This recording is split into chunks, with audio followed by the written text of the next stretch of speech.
अस्सलाम वालेकुम स्टूडेंट्स, हमने न्यू सिलेबस स्टार्ट किया था सेकंड ईयर फेडरल बोर्ड में। आज हम चैप्टर नंबर 2 स्टार्ट कर रहे हैं। फर्स्ट लेक्चर है तो चैप्टर नंबर 2 है बेटा, blood circulatory system in man.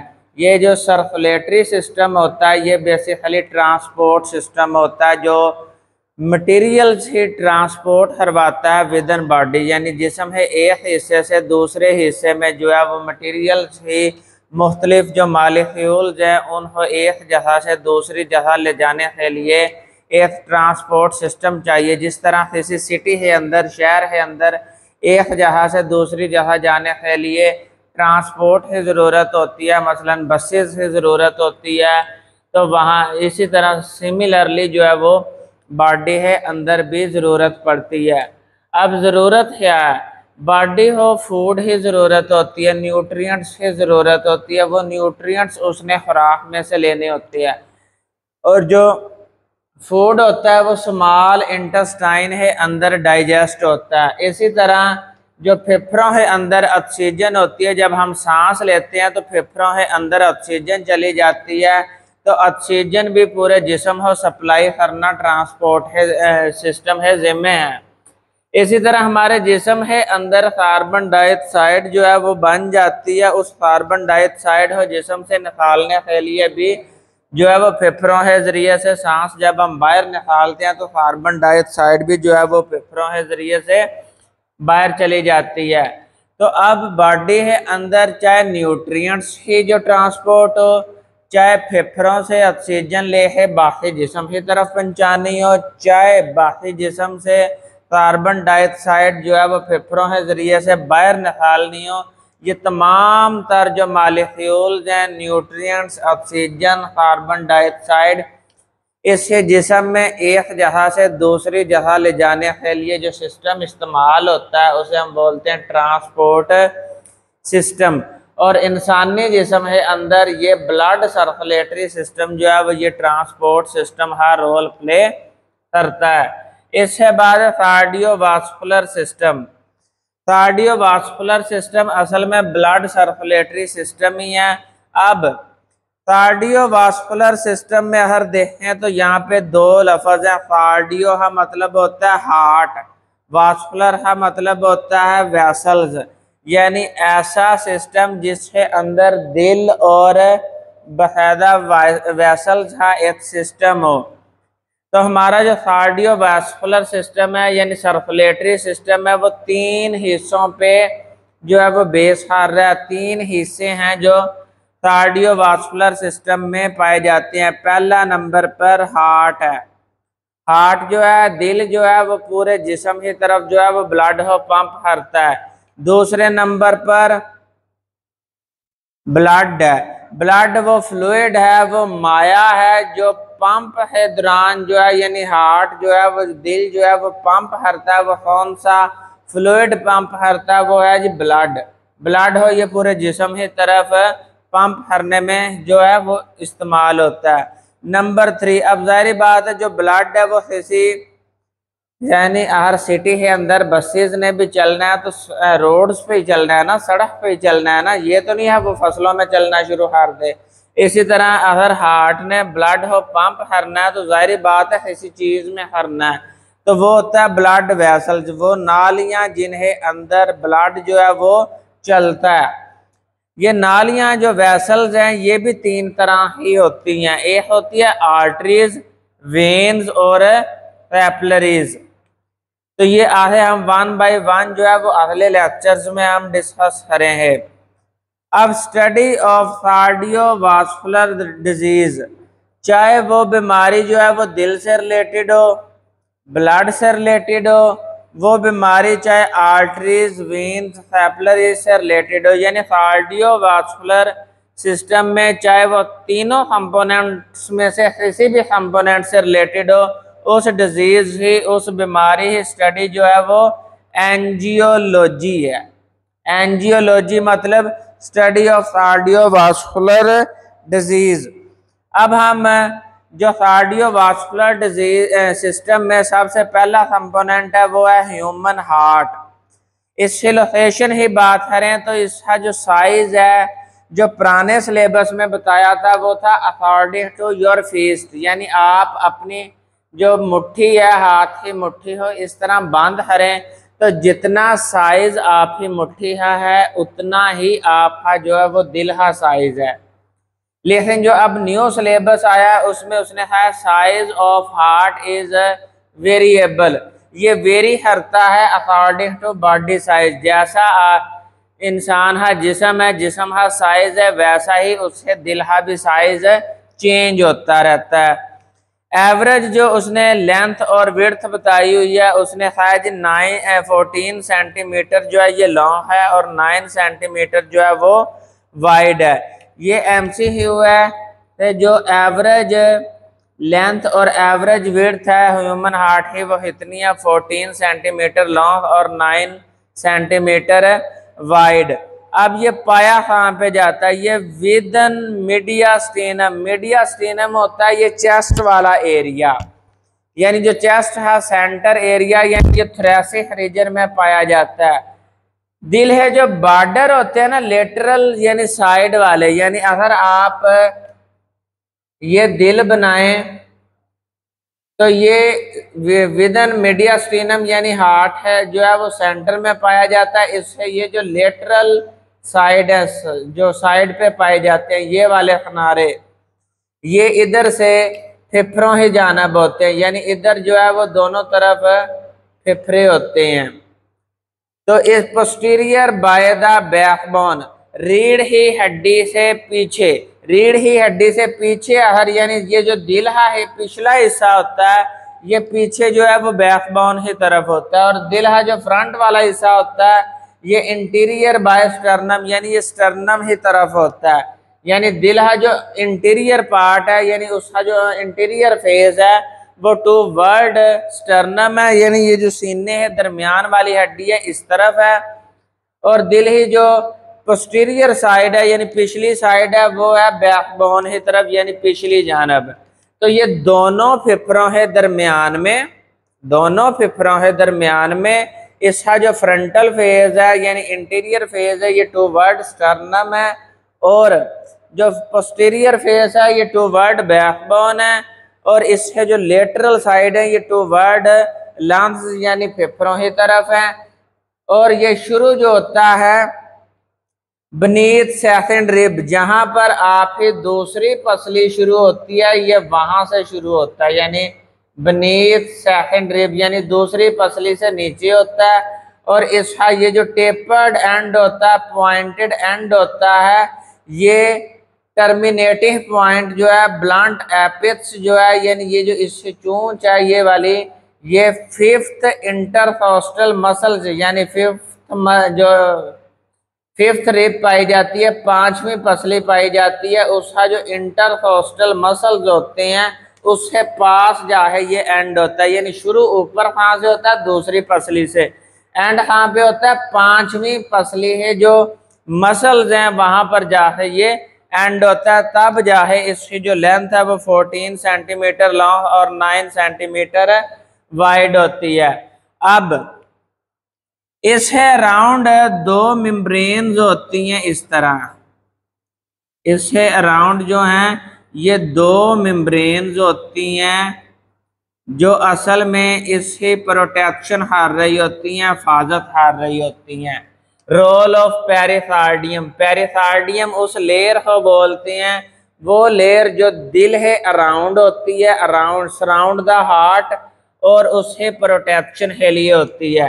ये क्लोज सैक होता है, ये थैली नुमा स्ट्रक्चर होता है जो पेरिकार्डियम होता है जिसने सराउंड किया होता है हार्ट को, यानी ये थैली है जिसने हार्ट को सराउंड किया हुआ है, और ये जो थैली है ये जो क्लोज सैक है पेरिकार्डियम है, इसकी वाल जो है वो इन इलास्टिक होती है, यानी इसमें लचक नहीं होती, ये प्रेशर पड़ने पर ये ज़्यादा नहीं फैल जाती। अब इसकी इन इलास्टिक नेचर की वजह से ये प्रिवेंट ओवरफिलिंग, यानी जब इसमें ब्लड जो आता है वो एक लिमिट में आता है, यानी ज़रूरत से ज़्यादा ब्लड इससे अंदर ओवरफिल हो जाएगा तो फिर इससे जो है वो सेल में जो इलास्टिसिटी होनी चाहिए, अब ये सेल में जो है ज़्यादा जो अहर ये इलास्टिक होगा, लचक लेहा, ज़्यादा फैले हा, तो इधर दोनों तरफ फेफड़े भी मौजूद हैं। तो ये डैमेज, या तो ये फेफड़ों ही बाल हो डैमेज हरे है, या फिर ये अपने बाल डैमेज हर ले है। तो इससे बचने के लिए नेचर ने इसकी प्रोटेक्शन के लिए सराउंडिंग में पेरिकार्डियम ही 2 लेयर्स बनाई हुई हैं। पेरिकार्डियम जो है ये फाइबर मेम्ब्रेन है जिसे ने कवर्ड किया हुआ है दिल हो बाहर ही जानब से externally. Fibre membrane covered by heart externally, यानी दिल हो इसने एक्सटर्नली कवर किया हुआ है, दिल हो बाहर ही जानब से इसने लेयर्स ने कवर किया हुआ है, और उन लेयर्स का नाम है पेरिकार्डियम। अब ये जो पेरिकार्डियम है, ये जो 2 मेम्ब्रेन है ना, इसके दरमियान में, यहाँ पर दोनों मेम्ब्रेन है दरमियान में फ्लूइड पाया जाता है, माया पाया जाता है, जो सिरोस होता है। ये जो पेरिकार्डियम ही लेयर है ना, ये जिन सेल से बनी हुई है, ये लेयर्स ऑफ सेल है, उसे बोलते हैं सिरोस। तो ये लेयर्स जो हैं ये फ्लूइड प्रोड्यूस करती हैं, जो है लुब्रिकेशन का काम करता है।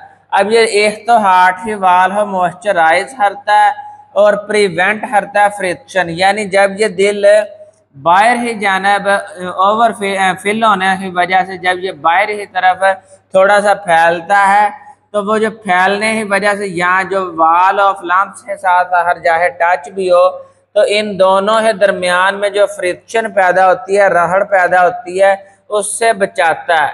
और साथ में ये दिल ही दीवारों को जो है वो लुब्रिकेट करता है। दूसरे नंबर पर hold the heart in position, दिल हो जो है वो अपनी जगह पर मेंटेन करने पे भी पेरिकार्डियम का रोल है।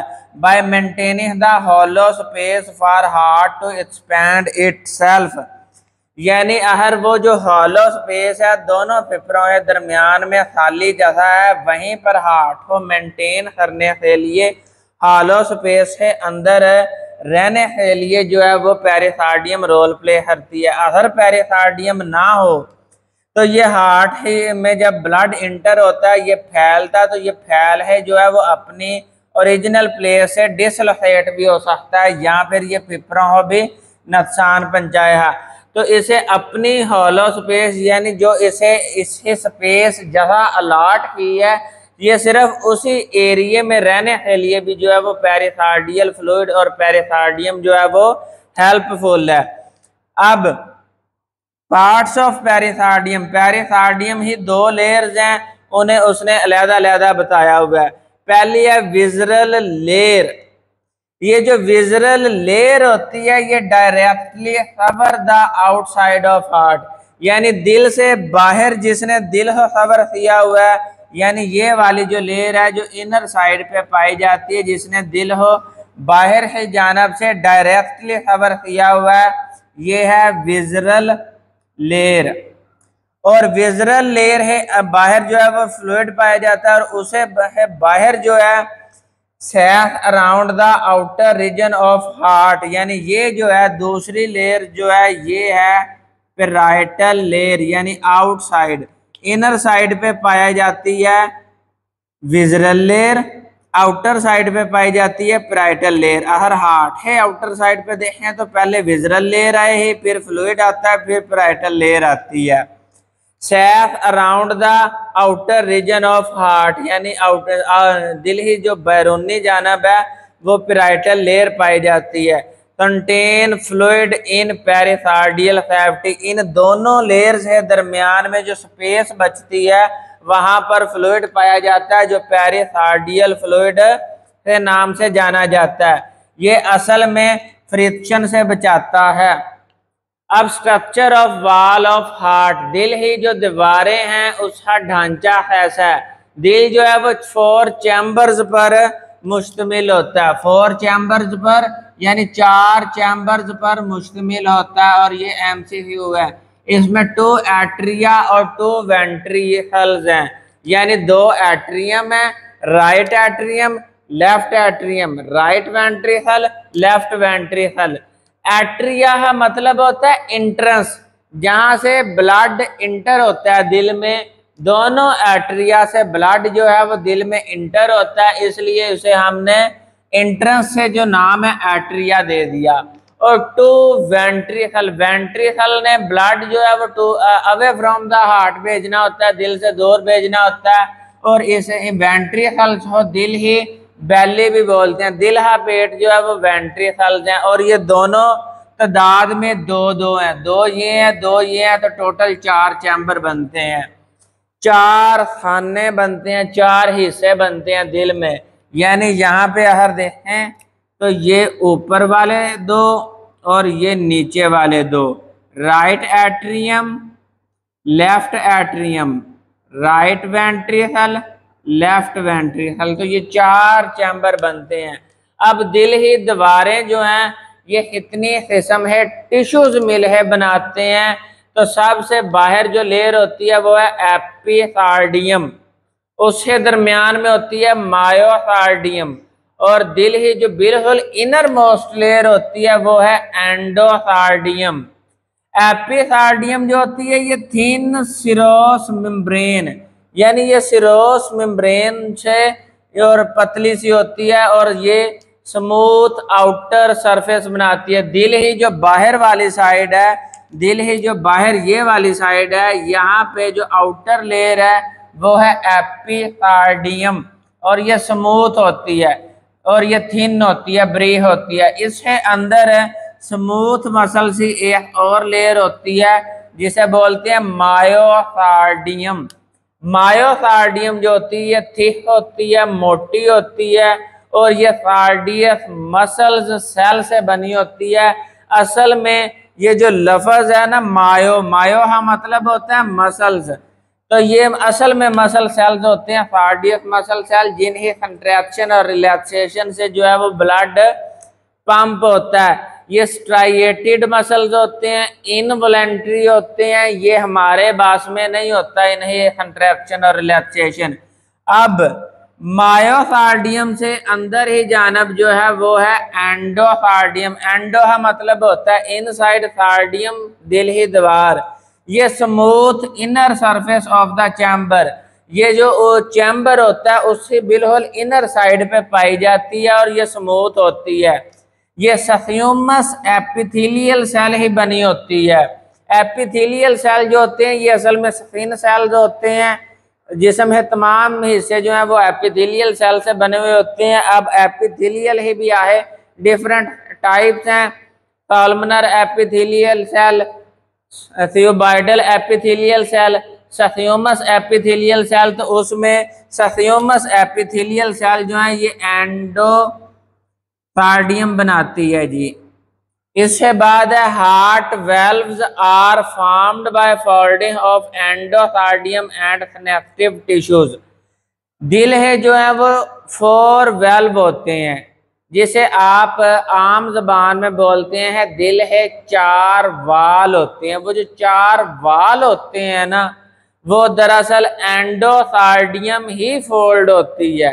एंडोकार्डियम प्लस कनेक्टिव टिश्यू आपस में फोल्ड होते हैं, फोल्ड होके बाइकस्पिड, ट्राइकस्पिड और सेमी ल्यूनर वेल्व ये बना देते हैं। ये आहे चल है हम हार्ट में पढ़े हैं, तो बाइकस्पिड वेल्व क्या है, ट्राइकस्पिड वेल्व क्या है और सेमी ल्यूनर वेल्व क्या है। ये दरअसल एंडोकार्डियम और कनेक्टिव टिश्यू है फोल्ड होने से ही बनते हैं। अब ये जो 4 चैम्बर है ना दिल है, चारों चैम्बर की जो मोटाई है वो डिफरेंट है। यानी सबसे मोटा जो है चैम्बर वो ये लेफ्ट वेंट्रिकल होता है। इसकी मजबूरी ये है कि इसने ब्लड जो है वो पंप करना होता है टूवर्ड बॉडी। अब बॉडी बहुत बड़ा एरिया है, तो ये दिल ने पूरे बॉडी की तरफ, पूरे जिस्म की तरफ ब्लड भेजना होता है, तो इसे ज्यादा फोर्सफुली भेजना पड़ता है, जोर लगाना पड़ता है। तो जितने यहाँ पर सेल है उतनी ज्यादा कंट्रैक्शन होती है, उतना जोर पैदा होता है। जितना जोर पैदा होता है उतना ब्लड जो है वो टूवर्ड बॉडी जो है वो पंप होता है। एट्रिया ही वाल जो होती है वो थिन होती है। थिन होने का मकसद है राइट एट्रियम ने ब्लड भेजना होता है राइट वेंट्रिकल में, लेफ्ट एट्रियम ने भेजना होता है लेफ्ट वेंट्रिकल में। तो इनके दरमियान में कोई ज्यादा फासला नहीं है। थोड़ा सा भी प्रेशर लगाए हैं तो राइट एट्रियम से ब्लड राइट वेंट्रिकल में आ जाएगा और लेफ्ट एट्रियम से ब्लड जो है वो लेफ्ट वेंट्रिकल में आ जाएगा। तो लिहाजा इन ही जो वाल होती है वो पतली भी हो तो निज़ाम चल जाता है, लेकिन वेंट्रिकल से ही वाल जो है वो थिक होने चाहिए, क्योंकि इसने पंप करना होता है ब्लड टू वर्ड लंग्स और टू वर्ड बॉडी, फेफड़ों ही जानब और जो दूसरा है वो जिस्म ही जानब भेजना होता है। तो इस तरह इसने दूर भेजना होता है, तो इसकी वाल जो होती है वो ज्यादातर मोटी होती है, ताकि ज्यादा से ज्यादा जोर लगाया जाए और ज्यादा से ज्यादा जोर लगाया जाए और जो है वो ब्लड जो है वो जिस्म ही जानब भेज दिया जाए। और एट्रिया ही जो वाल होती है वो पतली होती है, क्योंकि उसने ज्यादा फासले या ज्यादा जोर से ब्लड नहीं पंप करना होता। तो अब बेटा हम स्ट्रक्चर ऑफ हार्ट देखते हैं। जो 4 चैम्बर हमने बताए हुए हैं हार्ट के, जो 4 चैम्बर हैं, अब इसमें ब्लड जो है ये इस तरह दिल के अंदर सर्कुलेट करता है।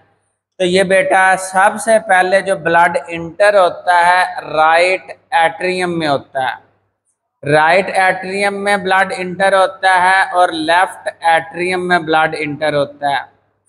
अब जो जिस्म से ब्लड आ रहा होता है ना, जो जिस्म से ब्लड आ रहा होता है वो होता है डीऑक्सीजनेटेड ब्लड। जो जिस्म से आ रहा होता है वो होता है डीऑक्सीजनेटेड ब्लड। डीऑक्सीजनेटेड ब्लड का मतलब होता है इसके अंदर ऑक्सीजन जो है वो एब्सेंट है, ऑक्सीजन जो है ये एब्सेंट है, ऑक्सीजन इसमें नहीं है। तो जब डीऑक्सीजनेटेड ब्लड होता है ये 2 वेसल है जरिए से, जो सर वाली साइड है और जो अपर साइड है वहां से ब्लड जो आता है वो इस सुपीरियर वेना कैवा में आता है, सुपीरियर वेना कैवा में। और जो बॉडी की तरफ डीऑक्सीजनेटेड ब्लड होता है, डीऑक्सीजनेटेड ब्लड, और इधर से डीऑक्सीजनेटेड ब्लड जो होता है ये सुपीरियर वेना कैवा से आ जाता है, और ये इन्फीरियर वेना कैवा जो है ये दिल है पिछली साइड से होती हुई ब्लड जो है वो राइट एट्रियम में डाल देती है। यहाँ पर जो ब्लड आया है वो डीऑक्सीजनेटेड ब्लड है, डीऑक्सीजनेटेड ब्लड है, ऐसा ब्लड जिसमें ऑक्सीजन जो है वो एब्सेंट है। ये ज्यादातर आपको ब्लूइश कलर में नजर आएगा। इसके बाद ये ब्लड जब राइट एट्रियम कंट्रैक्ट करता है, जो इसके मायोकार्डियम वाल है जब कंट्रैक्ट करे ही, तो ये यहाँ से ब्लड जो है राइट वेंट्रिकल में इंटर हो जाता है। अब ये जो दरमियान में ये जो दरवाज़ा है जिसके ज़रिए से ये राइट एट्रियम से राइट वेंट्रिकल में आता है, उसका नाम है ट्राइकस्पिड वेल्व। हमने कहा एंडोकार्डियम जो होती है ये फोल्ड होती है और फ्लैप्स बनाती है, जिसे हम जो दिल है वेल्व बनाने में इस्तेमाल होते हैं। तो यहाँ पर पहला वेल्व जो है वो ट्राइकस्पिड वेल्व है। ये जब ओपन होता है तो ब्लड मूव कर जाता है, डीऑक्सीजनेटेड ब्लड राइट एट्रियम से राइट वेंट्रिकल में आ जाता है। अब ये जो राइट वेंट्रिकल है जब ये कंट्रैक्ट करेगा तो ये जो सेमी ल्यूनर वेल्व है, पल्मोनरी सेमी ल्यूनर वेल्व, ये वाला जो वेल्व है ये है पल्मोनरी सेमी ल्यूनर वेल्व। ये जो डीऑक्सीजनेटेड ब्लड होता है ये यहाँ से होता हुआ यहाँ से जो है वो राइट लंग्स की तरफ भी चला जाता है और लेफ्ट लंग्स की तरफ भी चला जाता है। ये है जी राइट पल्मोनरी आर्टरी जो दाएं फेफड़े की तरफ ले जाती है, यानी ये यहाँ से इधर हो भी जाता है दाएं फेफड़े की तरफ, और ये ब्लड इधर भी जा रहा है फेफड़े की तरफ। ठीक है, राइट पल्मोनरी आर्टरी और लेफ्ट पल्मोनरी आर्टरी के जरिए से, राइट पल्मोनरी आर्टरी और लेफ्ट पल्मोनरी आर्टरी के जरिए से ये ब्लड चला जाएगा फेफड़ों में। फेफड़ों में जो है वो सांस के जरिए से ऑक्सीजन आई हुई है। वो जो ऑक्सीजन है, जब इसमें ऑक्सीजन ऐड हो जाती है तो ब्लड बन जाता है ऑक्सीजनेटेड ब्लड। ऑक्सीजनेटेड ब्लड, इसमें ऑक्सीजन जो होती है ये प्रेजेंट होती है। अब फेफड़ों से जो ऑक्सीजनेटेड ब्लड होता है ये left pulmonary veins plus right pulmonary veins, ये इधर भी दो होती हैं, इधर भी दो होती हैं, 2 + 2 = 4, तो ये 4 पल्मोनरी वेन्स होती हैं जो फेफड़ों से ब्लड हो वापस लाती हैं। और अब ये जो ब्लड है ये डीऑक्सीजनेटेड नहीं है बल्कि ये ऑक्सीजनेटेड ब्लड है। ये जो 2 राइट पल्मोनरी वेन है ये राइट एट्रियम है, पीछे से होती हुई इन्हीं 2 में अटैच होती हैं। यानी अब ये नहीं कहना है ये जो ऑक्सीजनेटेड ब्लड भी इसी में ही आ रहा है, ये दरअसल व्हाइट बोर्ड पे ऐसे बनाया है। अदरवाइज ये जो 2 राइट पल्मोनरी वेन है ये राइट एट्रियम है, पीछे से होती हुई यहीं पे अटैच होती हैं। यहाँ पे पल्मोनरी वेन में क्यों है ऑक्सीजनेटेड ब्लड जो है वो यहाँ पे आना है, यहाँ पे तो डीऑक्सीजनेटेड ब्लड आना है और यहाँ से जो है वो दोनों फेफड़ों ही जाना है। तो लिहाजा जो पीछे से होती यहीं पे आए हैं लेफ्ट एट्रियम में, अब आया ऑक्सीजनेटेड ब्लड। जब लेफ्ट एट्रियम में ऑक्सीजनेटेड ब्लड आता है तो जब लेफ्ट एट्रियम कंट्रैक्ट करता है तो ये ब्लड जो है वो इस दरवाजे के थ्रू लेफ्ट वेंट्रिकल में आ जाता है। ये जो लेफ्ट वेंट्रिकल है ये ऑक्सीजनेटेड ब्लड हो रिसीव करता है फ्रॉम लेफ्ट एट्रियम। अब ये जो दरवाजा है इस दरवाजे का नाम है बाइकस्पिड वाल्व। इस दरवाजे का क्या नाम है बाइकस्पिड वाल्व और ये दूसरा दरवाजा है, ठीक है। अब इसे ट्राइकस्पिड और इसे बाइकस्पिड क्यों कहा? ट्राइकस्पिड में ये जो दरवाजे है ये दरवाजे हैं ये 3 है, ये फ्लैप्स जो है एंडोकार्डियम जो है वो 3 फ्लैप बनाती है जिसे ट्राइकस्पिड बोलती हैं। यहाँ पर सिर्फ और सिर्फ 2 फ्लैप्स है तो इसे बाइकस्पिड बोलते हैं। और नंबर 3 पे ये जो है सेमी ल्यूनर वाल्व, ये तीसरा वाल है। अब ये लेफ्ट वेंट्रिकल में आया है। अब जब लेफ्ट वेंट्रिकल कंट्रैक्ट कर रहा है तो ये इस सेमी ल्यूनर वाल्व है थ्रू यहाँ से होता हुआ ये एओर्टा है अंदर चला जाता है। एओर्टा जो है ये जिस्म में सबसे लार्जेस्ट आर्टरी है, ये एमसीक्यू पूछा जाता है।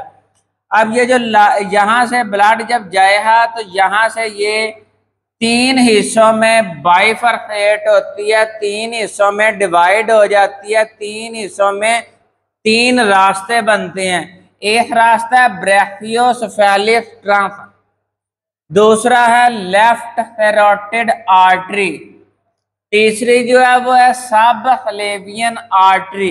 ये तीनों आर्टरीज जो होती हैं ये जिस्म है मुख्तलिफ हिस्सों में ब्लड भेजने हैं, लेकिन ये तीनों आर्टरी यहाँ अपर पोर्शन में ही ब्लड भेजती है। कोई ब्रेन की तरफ भेजती है, कोई अपर लिम्स की तरफ, कोई ये अपर रीजन में ही ब्लड सर्कुलेट करती है।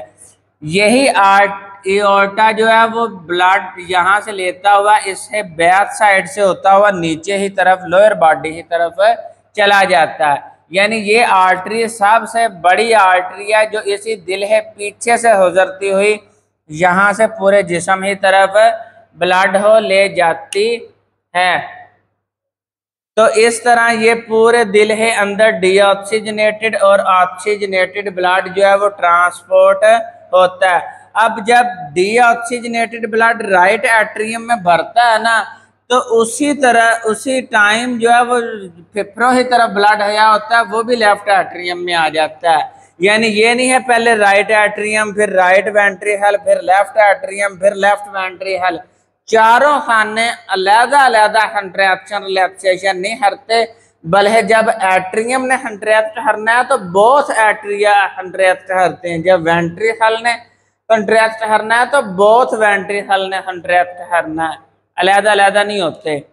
अब इधर से डीऑक्सीजनेटेड राइट एट्रियम में आया, इधर से फेफड़ों से लेफ्ट एट्रियम में आया, दोनों ने सेम टाइम पे कंट्रैक्ट किया तो इधर से डीऑक्सीजनेटेड ब्लड राइट वेंट्रिकल में आया, इधर से ऑक्सीजनेटेड ब्लड लेफ्ट वेंट्रिकल में आया। अब दोनों वेंट्रिकल्स ने कंट्रैक्ट किया तो राइट वेंट्रिकल से ब्लड जो है वो पल्मोनरी आर्टरी के थ्रू फेफड़ों में चला है और लेफ्ट वेंट्रिकल ने कंट्रैक्ट किया तो ये एओर्टा है जरिए बॉडी हो ब्लड चला है। अब जब बॉडी से ब्लड आता है तो वो डीऑक्सीजनेटेड होता है, उसमें ऑक्सीजन एब्सेंट होती है, लेकिन जब वो फेफड़ों से एक दफा हो आता है तो फिर इधर ऑक्सीजनेटेड ब्लड आता है, यानी इसमें ऑक्सीजन होता है। अब सवाल ये पैदा होता है कि जब ये कंट्रैक्शन करते हैं तो वो कौन से मसल्स हैं जो इसे कंट्रैक्शन में मदद देते हैं। तो ये जो लेफ्ट वेंट्रिकल और एट्रियम्स होते हैं ना, इन्हें ऊपर इस तरह थ्रेड लाइक है मसल्स होते हैं जिन्हें बोलते हैं पेपलरी मसल्स। ये जो पेपलरी मसल्स होते हैं ये बेस में अटैच होते हैं जिसे बोलते हैं थवार्डी टेंडनी। थवार्डी टेंडनी के साथ ये मसल हैंच के बांधे होते हैं। जब इनमें नर्व इम्पल्स ट्रांसमिट होती है, ऑटोनॉमिक नर्वस सिस्टम जब इसमें से नर्व इम्पल्स ट्रांसमिट करे है तो नर्व इम्पल्स के दौरान ये फाइबर जो होते हैं ये कंट्रैक्ट करते हैं। जब ये कंट्रैक्ट करते हैं तो अल्टीमेटली नीचे से जो है वो वेंट्रिकल्स भी कंट्रैक्ट कर देते हैं और इस तरह जो है वो ब्लड पंप होता है। अब राइट वेंट्रिकल से ये पंप है फेफड़ों की तरफ जाता है, जब है लेफ्ट वेंट्रिकल से ये पूरी बॉडी की तरफ ब्लड जाता है। अब ये दो एट्रिया हैं, एट्रिया है दरमियान में एक दीवार होती है, दीवार हो हमने बोलना है सेप्टम, SEPTUM सेप्टम, वो दीवार है। जो दो एट्रिया है, एट्रियम है दरमियान में दीवार होती है जो उसे डिवाइड करती है, एट्रिया हो उसे बोलती हैं एट्रियल सेप्टम। एट्रियल सेप्टम जो दो वेंट्रिकल के दरमियान में दीवार होती है उसे बोलती हैं वेंट्रिकुलर सेप्टम। यानी ये जो दीवार है जो दो वेंट्रिकल जो डिवाइड कर रही है ये है वेंट्रिकुलर सेप्टम। और ये जो दो एट्रिया और वेंट्रिकल है दरमियान में ये वाली जो दीवार है इसे बोलते हैं atrio ventricular septum, atrio ventricular septum. और ये जो दरमियान में दरवाजे बने हुए हैं इसे बोलते हैं atrio ventricular canals, atrio ventricular canals.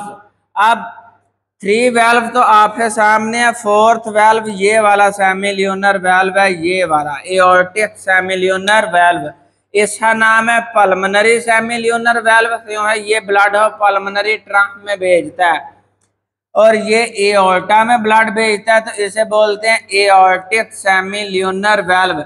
लेकिन दोनों जो है वो सेमिल्यूनर ही होते हैं। अब दिल ही जो साइडों पे सराउंड किया होता है वो है पेरिकार्डियम लेयर और जो इसके अंदर फ्लूइड भरा होता है वो है पेरिकार्डियल फ्लूइड।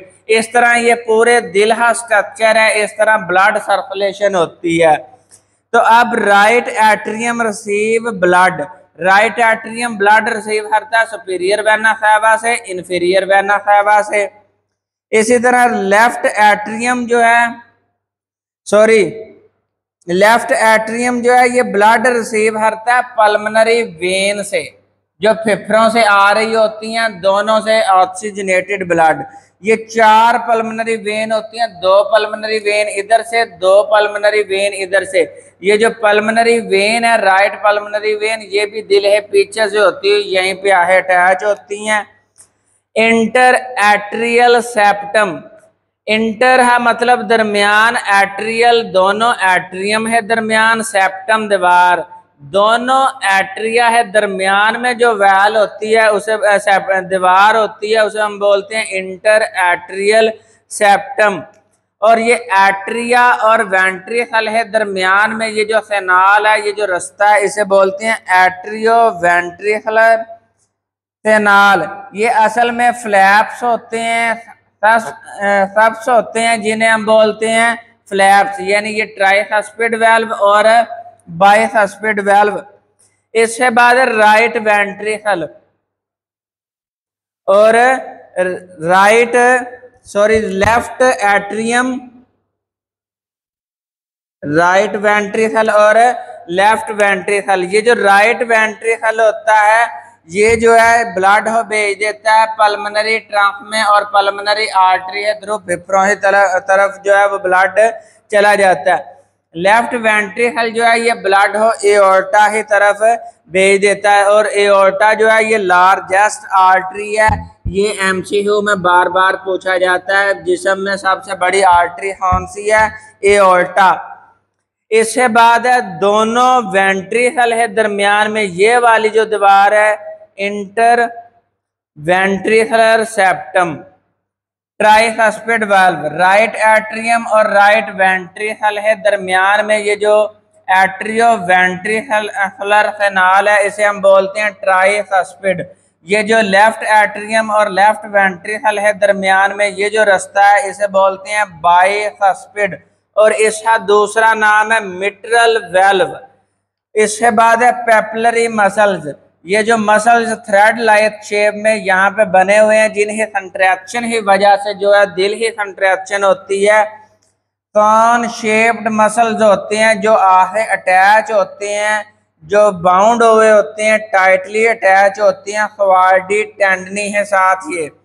अब ये इधर से मसल जो है वो क्वाड्री टेंडनी से अटैच है, इधर से जो है वो जब कंट्रैक्शन होती है नर्व इम्पल्स ट्रांसमिट होती है तो ये कंट्रैक्ट करते हैं, तो ये इधर से तो जुड़े हुए हैं, इधर से तो ये नहीं ना जाने, तो ये ऐसे कंट्रैक्ट करे हैं, और ये जो चैम्बर्स हैं इनमें से ब्लड जो है वो दूसरे ही तरफ पंप हो जाएगा। अब है flow of blood through heart. सबसे पहले सुपीरियर और इन्फीरियर वेना कैवा है जरिए से डीऑक्सीजनेटेड ब्लड आया राइट एट्रियम में, राइट एट्रियम से ट्राइसस्पिड है थ्रू जाएगा राइट वेंट्रिकल में, राइट वेंट्रिकल से ये जाएगा पल्मोनरी सेमिल्यूनर वेल्व है जरिए से ये जाएगा पल्मोनरी ट्रंक से होता हुआ लेफ्ट और राइट पल्मोनरी आर्टरीज में, यानी पल्मोनरी सेमिल्यूनर वेल्व क्रॉस है ये जाएगा पल्मोनरी ट्रंक में, और फिर ये राइट और लेफ्ट पल्मोनरी आर्टरीज है जरिए से जाएगा लंग्स में, फेफड़ों में। अब दिल से और फेफड़ों के दरमियान में जो ब्लड सर्कुलेशन होती है इसे बोलते हैं पल्मोनरी सर्कुलेशन, यानी दिल से ब्लड डीऑक्सीजनेटेड है, दिल में डीऑक्सीजनेटेड ब्लड है, ये फेफड़ों के पास है और फेफड़ों से ऑक्सीजनेटेड है दोबारा वापस आया। दिल और फेफड़ों के दरमियान में जो सर्कुलेशन होती है वो है पल्मोनरी सर्कुलेशन। अब यहाँ पे फेफड़ों से ये ऑक्सीजनेटेड होने के बाद ये पल्मोनरी वेन्स, जिसे हमने चार है, ये चार पल्मोनरी वेन्स के जरिए से आया है ब्लड लेफ्ट एट्रियम में, अब ये ऑक्सीजनेटेड ब्लड है। अब ये बाइसस्पिड वेल्व है थ्रू जाएगा लेफ्ट वेंट्रिकल में। अब लेफ्ट वेंट्रिकल से ये एओर्टिक सेमिल्यूनर वेल्व, ये जो एओर्टिक सेमिल्यूनर वेल्व ये जो 4 नंबर वाल है इसके जरिए से एओर्टा में जाएगा। अब एओर्टा के जरिए से ब्लड आहे 2 हिस्सों में डिवाइड होता है। अब जाहिर बात है ऑक्सीजनेटेड ब्लड में ऑक्सीजन मौजूद है, ऑक्सीजन मौजूद है तो उसने एरोबिक रिस्पायरेशन करवानी है, एरोबिक रिस्पायरेशन से एनर्जी प्रोड्यूस होनी है, उस एनर्जी से दिल है अपने मसल्स भी तो कंट्रैक्शन और रिलैक्सेशन करते हैं, उस दौरान उन्हें भी एनर्जी चाहिए। तो एओर्टा के जरिए से जो ब्लड कोरोनरी आर्टरीज में जाता है ये यहीं पे इस्तेमाल हो जाता है, यानी जो इसके सेल्स हैं, दिल के सेल्स हैं, उन्हीं टिश्यूज में एनर्जी पैदा करने के लिए इस्तेमाल हो जाता है। तो यहाँ पे जो दिल है टिश्यूज में ब्लड ही सर्कुलेशन करवाता है, इसे बोलते हैं कोरोनरी सर्कुलेशन। ये जो लफ्ज कोरोनरी है ये दिल से रिलेटेड है। अब दूसरे नंबर पर जो बॉडी टिश्यूज की तरफ ब्लड भेज दिया जाता है एओर्टा के जरिए, यानी brachiocephalic trunk, left carotid artery, left subclavian artery, और यही दिल है पीछे से होती हुई पूरी बॉडी को ब्लड सप्लाई करता है। तो जो टुवर्ड बॉडी होती है उसे हम बोलते हैं सिस्टेमिक सर्कुलेशन। अब ये जो ऑक्सीजनेटेड ब्लड है हर सेल है पास जाता है, वहां पर ऑक्सीजन ले ली जाती है for the aerobic respiration. Blood दोबारा डीऑक्सीजनेटेड हो जाता है, यानी उसमें से दोबारा ऑक्सीजन जो है वो खत्म हो जाती है। वो फिर सारी जो बॉडी से निकाल है दोबारा सुपीरियर और इंफीरियर वेना कैवा में डाल दिया जाता है। तो इस तरह जो है ये ब्लड फ्लो करता है बॉडी और दिल में और फेफड़ों के दरमियान में। दिल से फेफड़े सिस्टम पल्मोनरी सर्कुलेशन, दिल से बॉडी ये है सिस्टेमिक सर्कुलेशन, और दिल है मसल्स है अंदर ही जो ब्लड सर्कुलेशन होती है वो है कोरोनरी सर्कुलेशन। तो इस तरह यहाँ पर बेटा हमारा लेक्चर कंप्लीट होता है। दिल में ब्लड ही सर्कुलेशन कैसे होती है, दिल जो है वो ब्लड को कैसे पंप करता है toward body toward lungs. तो ये बेटा इससे रिलेटेड अगर आपका कोई क्वेश्चन हो तो आप कमेंट सेक्शन में पूछें। अगर लेक्चर पसंद आया हो तो अपने दोस्तों के साथ भी शेयर करें ताकि हमारा हौसला अफजाई हो। फी अमानिल्लाह।